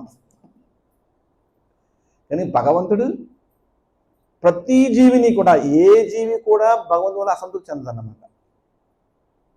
అది ఒక్క భగవంతుడికి సాధ్యం, ఇంకెవరికి సాధ్యం కాదు. ఉదాహరణకు మనం చూస్తాం, ఇప్పుడు ఎవరైతే మనం పెద్ద పెద్ద రాజకీయ నాయకులు, లేకపోతే క్రికెట్ ఆడేవాళ్ళు, ఆటగాళ్ళు, లేకపోతే సినిమా యాక్టర్స్ ఉంటారు, వాళ్ళకి ఎంతోమంది అభిమానులు ఉంటారు. అందరూ పడి చచ్చిపోతారు అన్నమాట వాళ్ళంటే. ఇక్కడ ఏం చేస్తాడు, అందరికీ జస్ట్ సై అవుతాడు అంతే. ఏ ఒక్కరిని కూడా అతను ఆదరించలేడు, ఏ ఒక్కరిని ఆదరించలేడు. అంతే సరే, వెళ్ళి పిచ్చోడు కాబట్టి అతను జస్ట్ సై అవుతాడు అంతే. కానీ భగవంతుడు అలా కాదు. భగవంతుని ఆశ్రయించినటువంటి ప్రతి భక్తుల్ని భగవంతుడు ఆయన రక్షిస్తూ ఉంటాడు. ప్రతి భక్తుని కూడా, ఒకరినైనా కాదు, ఈయన రక్షించేస్తున్నాను ఈయన సంగతి ఏంటి అని లేదు. భగవంతుడు ప్రతి భక్తుని కూడా, అది భగవంతునికి సామర్థ్యం. ఈ గోపిక స్త్రీలు అనుకున్నారు, అరే కృష్ణుడు మా పిల్లవాడైతే పాలు ఇస్తాము, ఒక ఆనందం వస్తుంది, ఎంత కృష్ణుడు ఎంత మంచివాడు, ఎంత అందంగా ఉంటాడు అని అనుకుంటూ ఉన్నారు అన్నమాట. మరి భక్తుల కోరిక భగవంతుగా తీర్చాలి, ఇంకెవరు తీరుస్తారు? అందుకు ఈ బ్రహ్మదేవుడు అలా వెళ్ళిపోయినప్పుడు స్వయంగా భగవంతుడే గోపాలుగా మారిపోయాడు అన్నమాట. గోవులుగా ఇదే భావన గోవులకు కూడా ఉందన్నమాట. భగవంతుడు పాలు ఇవ్వాలని కోరుకుందన్నమాట. అందుకు గోవత్సాలుగా గోపపాలుగా భగవంతుడు మారిపోయాడు. అలా సాయంత్రం వెళ్తులోకి ఎందుకో వాళ్ళ పిల్లల్ని చూస్తే ఎప్పుడు కన్నా ముద్దు చేస్తారు అనమాట. వాళ్ళు ముద్దు వాళ్ళు ఎత్తుకుని పాలు ఇచ్చేస్తున్నారు అనమాట. వాళ్ళకి పిల్లలు తల్లి దూడలు కూడా అలాగే ఎంతో ఆనందంగా పాలు తాగుతూ ఆనందిస్తున్నాయి గోవులు అన్నమాట. ఇలాగ సంవత్సరం పాటు జరిగిందన్నమాట. మనకి సంవత్సరం పాటు జరిగింది కానీ బ్రహ్మదేవుడికి ఒక క్షణం కూడా కాదు అది. ఆయన బ్రహ్మదేవుడు వాళ్ళు పెట్టి వచ్చాడు, మళ్ళీ వచ్చి మామూలుగా మళ్ళీ చూశాడు, అక్కడ మళ్ళీ వాళ్ళు అలా ఉన్నారన్నమాట. అంటే ఈ లోపల ఇంత జరిగిపోయింది అన్నమాట. అని బ్రహ్మదేవుడికి అర్థమైంది, ఈయన సాక్షాత్తు భగవంతుడు, నేను టెస్ట్ చేయవలసినవాడు కాదు ఈయన.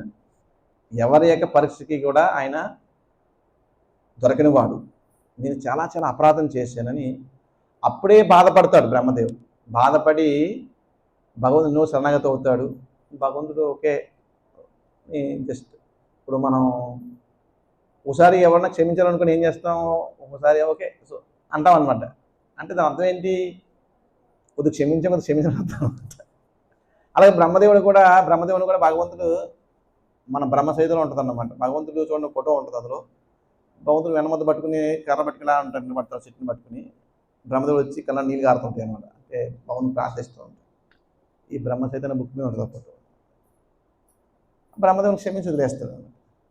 కానీ బ్రహ్మదేవుడికి పశ్చాత్తాపడుతున్నాడు, ఉదయంలో చాలా వేదన వస్తున్నారని అన్న భగవంతుని ఎంత అవమానించాను నేను, అది బాధపడుతూ ఉన్నాను. చైతన్య మహాప్రభుగా శ్రీకృష్ణ భగవాన్ అవతరిస్తున్న సమయంలో బ్రహ్మదేవుడు కూడా విషయం తెలిసింది.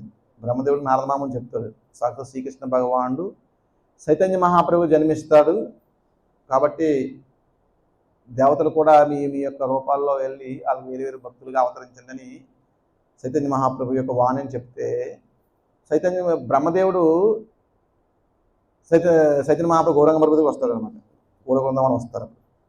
వచ్చి భగవంతుని ప్రాధేయపడతాడు, ఏ కృష్ణ తండ్రి, నేను చాలా అపరాధం చేశాను, దయచేసి నా అపరాధానికి ప్రాయశ్చిత్తం చేసుకునేటువంటి మార్గాన్ని ప్రసాదించాను. ఆ మార్గంలో నేనే చెప్తాను.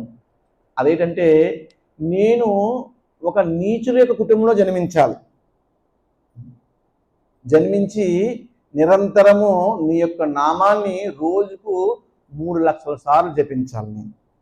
నాకు వేరే ఏమీ లేకుండా ఈ నామాన్ని ఎన్నో అవమానాలు పాలవుతూ నీ యొక్క నామాన్ని నేను జపిస్తూ ఉంటాను.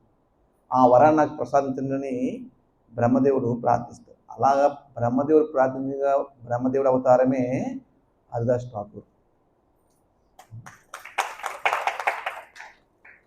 అంటే సాక్షాత్తు బ్రహ్మదేవుడే హరిదాస్ ఠాకూర్ జన్మించాడు. కారణం ఏంటంటే అతను కృష్ణావతారంలో చేసినట్టు అపరాధానికి విరుగుడిగా, అంటే ఆ అపరాధానికి అన్నిసార్లు ఆయన రోజుకి 3 లక్షల సార్లు హరినామం జపిస్తే అప్పుడు చైతన్య మహాప్రభుని అనుగ్రహిస్తాడు అనమాట. ఏ హరిదాస, నువ్వు చాలా చాలా నామాన్ని జపించావు, చాలా పవిత్రం అయిపోయావు, ఇంక జపించవలసిన అవసరం లేదయ్యా. ఒక హరిదాసుని మాత్రం అన్నాడు భగవంతుడు అలాగంతే. కానీ హరిదాసు దయచేసి నాకు ఏ శిక్షణ ఏం తప్పించి హరినామాన్ని జపించొద్దు అనేటువంటి శిక్షణ వేయకండి అని చెప్తాడు. మరి హరిదాస్ ఠాకూర్ శరీరం విడిచిపెట్టిన తర్వాత హరిదాస్ ఠాకూర్ వారు రోజు డల్గా ఉంటారు. చైతన్య మహాప్రభు ప్రతిరోజు కూడా జగన్నాథ్పురి మందిరానికి వెళ్ళి జగన్నాథ్ దర్శించుకుని కొద్ది ప్రసాదం పట్టుకుని వచ్చి హరిదాస్ ఠాకూర్ కొంచెం కూర్చుని హరిదాస్ ఠాకూర్ వారికి అనేక రకాలైనటువంటి భగవంతునికి లీలలు చెప్పి ఆ ప్రసాదం ఇచ్చి వెళ్తూ ఉండేవాడు అన్నమాట చైతన్య మహాప్రభు. దాన్ని బట్టి హరిదాస్ ఠాకూర్ స్థితి చూడండి ఏంటో. హరిదాస్ ఠాకూర్ చాలా డల్గా ఉన్నాడు అన్నమాట. హరిదాస్ ఇలా ఉన్నావంటే ఏంటి, ఒంట్లో బాగుందని అడుగుతాడు. లేదు స్వామి, నాకు ఒంట్లో బాగుపడటం కాదు, నాకు వృద్ధాప్యం సమీపించింది కదా, నేను సరిగ్గా నామాన్ని చేయలేకపోతున్నాను, ఈ నామాన్ని చేయలేకపోతున్నాను. అరే నువ్వు చాలా నామం చేస్తావు, ఈ సృష్టిలో ఎవరిని అంత నామం ఎవరు చేయలేదు, సరిపోద్ది హరిదాస్ అని చెప్తాను. లేదు స్వామి, నాకు ఆ శిక్ష మాత్రం వేయకండి అని చెప్పి ఏం చెప్తాడంటే, నాకు ఇంకో విషయం కూడా తెలిసింది, మీరు తొందరలోనే ఈ బౌద్ధ జగత్తు విడిచిపెట్టి వెళ్ళిపోతారని నాకు తెలిసింది. కాబట్టి మీరు లేని ప్రపంచం నేను చూడలేను, కాబట్టి నాకు ఈ శరీరాన్ని విడిచిపెట్టడానికి అనుమతి ఇవ్వండి అని చైతన్య మహాప్రభుని అర్ధష్టాకులు ప్రార్థిస్తారు. అప్పుడు ప్రార్థించిన తర్వాత కొన్నాళ్ళకి అర్ధష్టాకులు వారు శరీరాన్ని విడిచిపెట్టిన తర్వాత అర్ధష్టాకులు వారి యొక్క పాత శరీరాన్ని తీసుకుని సాక్షాత్ చైతన్య మహాప్రభు నృత్యం చేసుకుంటూ ఆయన్ని ఊరేగించుకుంటూ వెళ్ళి ఆయనకి అన్నం చేస్తారు అన్నమాట. చేసి మహాభక్తులైనటువంటి అర్ధష్టాకుల వారిని ఆయన యొక్క తిరోభావాన్ని పురస్కరించుకుని భక్తులందరికీ ప్రసాదం పెట్టడానికి ఉద్దేశంతో చైతన్య మహాప్రభే జగన్నాథపురి మందిరం దగ్గర భిక్షాటన చేస్తాడనమాట. నా భక్తులైనటువంటి అర్ధష్టాకుల వారు మరణించాడు కాబట్టి ఆయన యొక్క ప్రత్యర్థము నేను భక్తులందరికీ ప్రసాదం చేయాలనుకుంటున్నాను, ఆయన భిక్షాటన చేస్తూ ఉంటాను. అది అంటే ఇక్కడ ఏంటంటే ఇక్కడ ఎందుకు చెప్తున్నానంటే భక్తుడైన వాడు ఎంత నీచమైన కులంలో పుట్టినప్పటికీ కూడా ఇక్కడ భగవంతుడు ఎలా ఆదరించాడని చూడండి. ఇంకా రామాయణంలో తీసుకోండి. రామాయణంలో తీసుకుంటే గుహుడు ఏం చేశాడు? అసలు రాముడు భగవంతుడి విషయం తెలియదు అసలు ఆయనకి. పడవ ఎక్కుతానంటే ఏమన్నాడు? నువ్వు పడవ ఎక్కుతానంటావు, నీ కాలు పడవ పడింది అనుకో, పడవ స్త్రీలా మారిపోద్ది, నాకు ఇప్పటికే ఒక భార్య ఉంది, ఇంకో భార్యతో ఎక్కడ పోషిస్తాను, ఎందుకంటే మరి ఆమెని స్త్రీగా మార్చాడు కదా.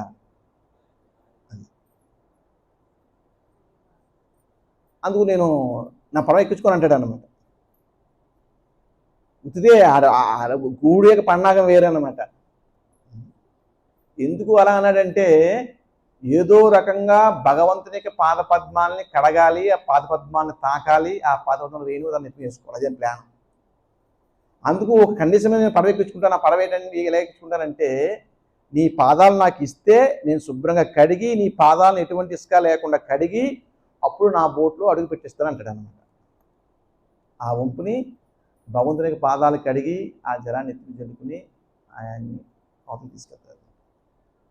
మన అవతలు తీసుకెళ్తే శ్రీరాముడు సీతమ్మ చూస్తాడు, ఎలా చూస్తాడు అనమాట. అర్థం ఏంటంటే ఏదో ఇయ్యని అర్థం అనమాట. ఆమె తన తలలో చూడమని తీసిస్తుంది అనమాట. అంటే నాకు వద్దంటాడు. ఏమంటాడు? ఏంటి నేను మిమ్మల్ని కిరాయికి దిగబెడతాను అక్కడికి? లేదు, నాకు అది ఏం వద్దు. మరి ఏం కావాలి? నీ కరుణ కావాలి. నా కరుణ దగ్గర ఏముందన్న ఉద్దేశంతో శ్రీరామచంద్రుడు వారు గుహుని కౌలించుకుంటారు అన్నమాట. అంటే భగవంతుడు కౌలించుకున్నాడు అంటే మాటలా ఏమన్నది అంటే గుహుడు ఏం చదువుకున్నాడు? ఆయన చదువుకున్నాడు, నీచమైనటువంటి కులంలో ఉన్నాడు వాడు. శబరి తన గురువు యొక్క ఆజ్ఞ మేరకు ఆయన గురువు వెళ్ళిపోతే ఏం చెప్తాడంటే ఇక్కడికి శ్రీరామచంద్ర వారు వస్తారు, ఆయన సేవ చేసి తరించు, అప్పటి వరకు వెయిట్ చేయని చెప్తారు అన్నమాట. ఆమె గురువు ఆజ్ఞ మేరకు నిరంతరం వెయిట్ చేస్తూ ఉంటుంది అన్నమాట. వెయిట్ చేసుకుని తలుపులు వేసి పడుకుని ఎప్పుడు కూడా రాముడితో తలుపు కొడతాడని ఊరుకోలేదు. ఈ రోజే వస్తాడు ఉద్దేశంతో ఈ రోజు అంతా ఊడ్చేసి కల్లాపేసి భగవంతునికి పాదాలు కందిపోకుండా ఉండడానికి పూల మార్గం పేచి ఉంచింది అన్నమాట. భగవంతుడు రాలేదు, ఆ గమ్మతో పూలు తెచ్చి పక్కన పెట్టుకుని వచ్చిన పేరుద్దామని ఊరుకోలేదన్నమాట. మళ్ళీ అన్ని తీసేసి మళ్ళీ మనల్ని కొత్త చేసి అలా ఎన్నో సంవత్సరాలు చేసింది. ఈ రోజే రాముడు వస్తాడని ఉద్దేశంతో ఎంతో రామ రామ రామ అంటూ రాముడి యొక్క నామాన్ని జపిస్తూ ఉండేది. రాముడు వచ్చాడు, ఆమె దర్శనం ఇచ్చాడు, పాదాలు పూజించిన తర్వాత కూర్చోబెట్టి ఆమె ఆయనకి ఫలాలు పెడుతూ ఉందన్నమాట. ఫలం పెడుతుంటే ఏం చేస్తుంది ఆమె? ఫలం కొరికి అది బాగుంటే పెడుతున్నది, బాగుంటే పెట్టలేదన్నమాట. అది లక్ష్మణ్ చూసి ఇలా కోపం వచ్చింది లక్ష్మణ్కి. అరే ఏంటి ముసలి ఎంగిలి పెడుతుంది మా అన్నయ్య కానీ అంటుంది. లక్ష్మణ్ కొల్లేరు చేయబోతాడు. అప్పుడు శ్రీరామచంద్రుడు వారిస్తాడు. అక్కడ శబరి యొక్క ప్రేమను చూడలేవు, నేను చూస్తాను చెప్తాడు. ఒక పిల్లవాడు ఎంగిలి తల్లికి కానీ తండ్రికి కానీ ఏ విధంగా అసహ్యం ఉండదో అదే భక్తుడి యొక్క ఎంగిలి భగవంతుడికి అసహ్యం ఉండదు. మన తండ్రి ఆయన. గొప్పవాళ్ళు కూడా అంతా కూడా వాళ్ళు గోవులు కాసుకునేటప్పుడు చుట్టూరు అందరూ కూర్చుండేవారు అనమాట. అందరూ అనేక రకాల వెరైటీలు తెచ్చేవారు అనమాట. వాడు సగం తినేసి కృష్ణ చాలా బాగుంది కృష్ణ అని ఆ కొరికేసిన కృష్ణ నోట్లో పెట్టేసేవారు అనమాట వాళ్ళు. అంటే అంత ప్రేమ భక్తులకి. అంటే కృష్ణుడు రాముడు అంటే వాళ్ళ భక్తులు ఆ విధంగా ప్రేమతో ఉండేవారు. అది భగవంతుడు కూడా దాన్ని ఆ భావంలో అనుగ్రహిస్తాడు. అంటే ఇక్కడ గురువు కానీ భగవంతుడికి కానీ మనం ఏ కులంలో పుట్టినా ఎలా పుట్టినా ఎంత నీచమైన కులంలో పుట్టినప్పటికి కూడా ఎటువంటి అభ్యంతరం లేదు. మనము కృష్ణ భక్తులైతే చాలు ఆ మొత్తము ఆ యొక్క వ్యక్తి పరమ పవిత్రుడు అవుతాడని అర్థం అన్నమాట. అందుకు గురువు కూడా నీచమైన కులంలో పుట్టినప్పటికీ వైష్ణవుడు అయ్యాడంటే అతన్ని మనము గురువుగానే స్వీకరించాలనేది యొక్క సకల శాస్త్రాల యొక్క సిద్ధాంతం. కానీ ఇక్కడ అర్జునుడు సాక్షాత్తు భగవంతుడిని గురువుగా స్వీకరిస్తున్నాడు. అంటే అర్జునుడు సామాన్యుడు కాదని విషయం మనకు అర్థమైపోతుంది. కాబట్టి గురువు యొక్క విశిష్టత, గురువు యొక్క స్థానం ఏంటి అన్నది ఇక్కడ అర్జునుడు మనకి ప్రాక్టికల్గా చేసి చూపిస్తున్నాడు. గురువు లేకపోతే ఎవడు కూడా దుఃఖానికి బయటపడలేడు అనే విషయాన్ని అర్జునుడు మనకు తెలియజేస్తున్నాడు. ఆ గురువు కూడా ఎవరంటే కృష్ణ చైతన్యవంతుడై ఉండాలి, విష్ణు భక్తుడై ఉండాలి. ఎవరు పడితే వాళ్ళు గురువు అవడానికి ఆస్కారం లేదు. మరి ఒకసారి అద్వైతాచార్యులు వారు వాళ్ళ తండ్రులకి పితృకార్యం చేయవలసి వచ్చిందన్నమాట. పెద్దలకి పితృకార్యం చేస్తే ఏంటంటే కొంతమంది భోజనం పెట్టాలి, కొంతమంది బ్రాహ్మణులు పిలిచి భోజనం పెట్టాలన్నమాట. అద్వైతాచార్యుల వారు ఎవరిని పిలకుండా హరిదాస్ తీసుకొచ్చి భోజనం పెడుతున్నారు అన్నమాట. హరిదాస్ వారు ఎవరు మ్లేచ్ఛ కుటుంబంలో పుట్టాడు, ముస్లిం కుటుంబంలో పుట్టినటువంటి మ్లేచ్ఛ అంటే చాలా నీచమైన జాతి అన్నమాట మన భారతీయుల దృష్టిలో. అది ఆ బ్రాహ్మణులు అందరూ అభ్యంతరం పెడతారు. అరే మీ అందరూ బ్రాహ్మణులు మాకు పెడతాం మానేసి ఒక మ్లేచ్ఛకు భోజనం పెడతావా అంటాడు అన్నమాట. అద్వైతాచార్యులు ఏం చెప్తారంటే ఇతను పరమ వైష్ణవుడు, ఇతను ఆహారాన్ని స్వీకరించడం ద్వారా, ఇతని నోటి ద్వారా ఆహారాన్ని స్వీకరించడం ద్వారా నా పితృదేవ తప్పకుండా ఉన్నతగతిని పొందుతారు, ఎటువంటి సందేహం లేదు. నేను ఈయనకే భోజనం పెడతానని అదృష్టం వద్దంటాడు. అరే అద్వైతాచార్య ఎందుకు నువ్వు ఎలా చేస్తున్నావు, మీ ఓడికి పెట్టుకొని నాకెందుకు పెడతావు అంటాడు అనమాట. లేదు లేదు పరమ భక్తుడివి, నీకు పెట్టడం వల్ల తప్పకుండా మా పితృదేవతలు ఉన్నతగతిని పొందుతారు, ఇది సందేహం లేదు, నువ్వు పరమ వైష్ణవుడని అద్వైతాచార్యులు ఆయనకే భోజనం పెడతారు. అద్వైతాచార్యులు అందరూ కూడా వాళ్ళ కోసం ఇలేస్తారు ఆయన్ని, అయినప్పటికీ కూడా ఆయన పట్టించుకోరు. అది వైష్ణవుడి యొక్క గొప్పతనం. ఆ విధంగా వైష్ణవుడి యొక్క సేవ, వైష్ణవుడి యొక్క పాదపద్మ ఆశ్రయము అన్నది మనకు ఎంతో మహోన్నతమైనది. ఇక్కడ కృష్ణుడి యొక్క పాదపద్మాన్ని ఆశ్రయించినటువంటి అర్జునుడు మనకి ఎంతో ఉన్నతమైనటువంటి గురువుని ఎలా శరణాగతి కావాలి, ఏ సమయంలో శరణాగతి కావాలనే విషయాన్ని వివరిస్తున్నారు. మనకి దరిదాపుల్లో ఒక సమస్యకి పరిష్కారం లేదన్నప్పుడు మనం ఏం చేయాలి, ఇప్పుడు గురువుని శరణాగతి కావాలి. మనం యాక్చువల్గా ముందు నుంచే ఊహ తెలిసినప్పుడు కానించే గురువుని యొక్క పాదపద్మను ఆశ్రయించి జీవించాలి. అప్పుడు మన జీవితం ఎలా ఉంటుందంటే ఒక ఉన్నతమైన మార్గదర్శకంగా ఉంటుందన్నమాట. గురువు లేకపోతే ఏమవుతుందంటే మన జీవితం వంకరటెంకరగా వెళ్తుంది అన్నమాట. ఎలాగెళ్తుందో చెప్పలేము. అందుకు గురువు శాస్త్రం యొక్క జ్ఞానం అన్నది తల్లిదండ్రులు అన్నమాట. అందుకే దీక్ష తీసుకున్న అర్థం ఏంటంటే గురువు తండ్రి అయితే శాస్త్రం తల్లి. ఆ విధంగా దీక్ష తీసుకున్న వాళ్ళకి ద్వితీయ జన్మ ఎలా వస్తుందంటే గురువు అనే తండ్రి ద్వారా, శాస్త్రం అనే తల్లి ద్వారా వాళ్ళకి తల్లిదండ్రులు కొత్త తల్లిదండ్రులు జన్మిస్తారు. ద్విజప్తం అంటే రెండోసారి జన్మించడం అన్నమాట. వాళ్ళ తల్లిదండ్రులు ఎవరంటే గురువు, శాస్త్రం. ఆ విధంగా మనము గురుపాద పద్మను ఆశ్రయించడం ద్వారా, కృష్ణ చైతన్య మార్గాన్ని స్వీకరించడం ద్వారా అన్ని రకాల సమస్యల్ని మనం ఏక సమయంలో పరిష్కరించే అవకాశం లభిస్తుంది. ఇక్కడ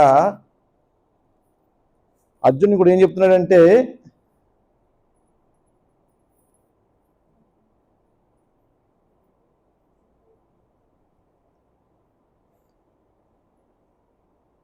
లోభమును దోషము చేత నేను ఇప్పుడు నా సుధర్మ విషయంలో మోహము చెంది శాంతిని కోల్పోయి తిని. అంటే మన మోహాన్ని గురవుతే ఏం జరుగుతుంటే శాంతిని కోల్పోతాం, అశాంతి వస్తుంది. మన మనసు అంతా కూడా నిరంతరము కకలవికలం అయిపోతుంది అన్నమాట. ఏం చేసినా శాంతి ఉండదు, భోజనం చేసినా శాంతి ఉండదు, ఏం చేసినా శాంతి ఉండదు అన్నమాట. ఎందుకంటే మోహానికి గురైతే. ఆ మోహం నుంచి బయటపడడానికి గురువు యొక్క పాద పద్మాన్ని మనం ఆశ్రయించడం మాత్రమే మోహాన్ని నుంచి మనం బయటపడతాం. ఎందుకంటే భగవంతుని యొక్క భక్తి ఒకటే మనకి దుఃఖాన్ని మోహాన్ని తొలగిస్తుంది. మిగతాది ఏది కూడా మనం దుఃఖాన్ని మోహాన్ని తొలగించే శక్తి దేనికి లేదన్నమాట.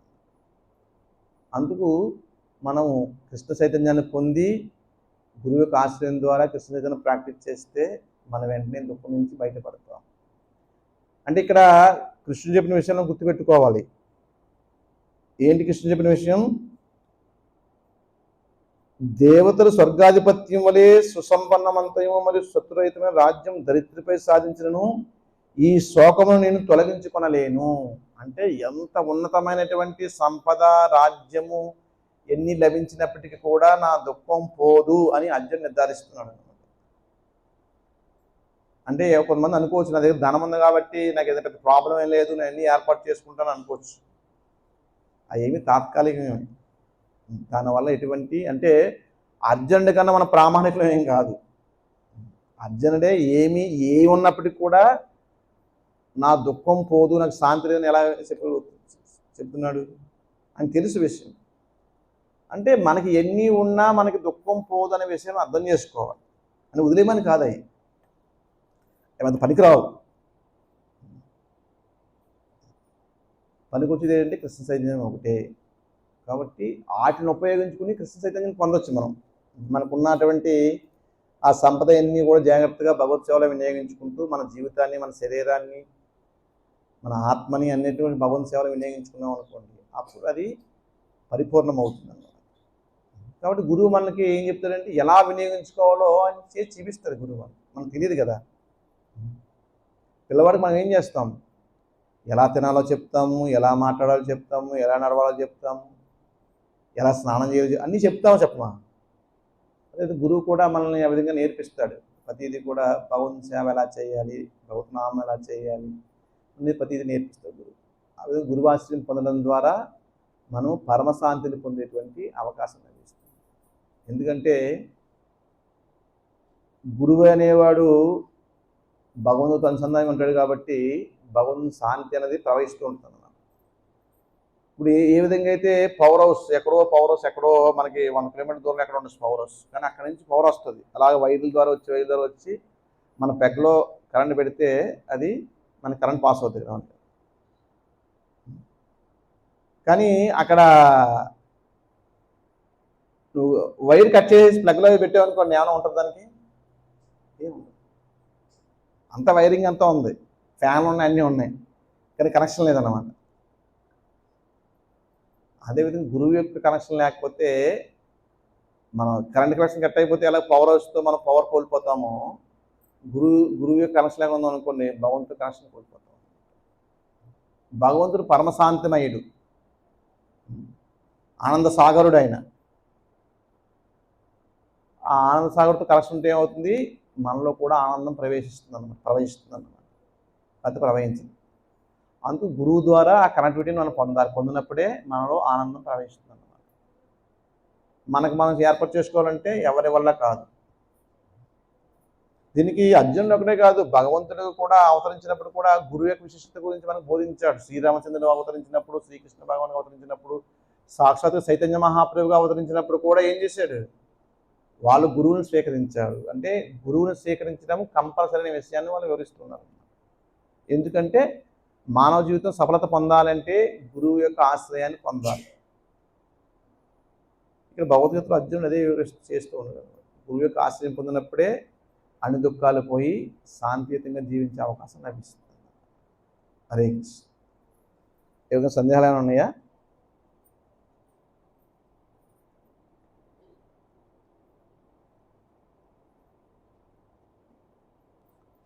గ్రంథరా శ్రీమద్ భగవద్గీతకి, జగద్గురు శిల ప్రభుపాదికి, శిల గురుదేవ్కి, దాని గౌర్ ప్రేమానందే.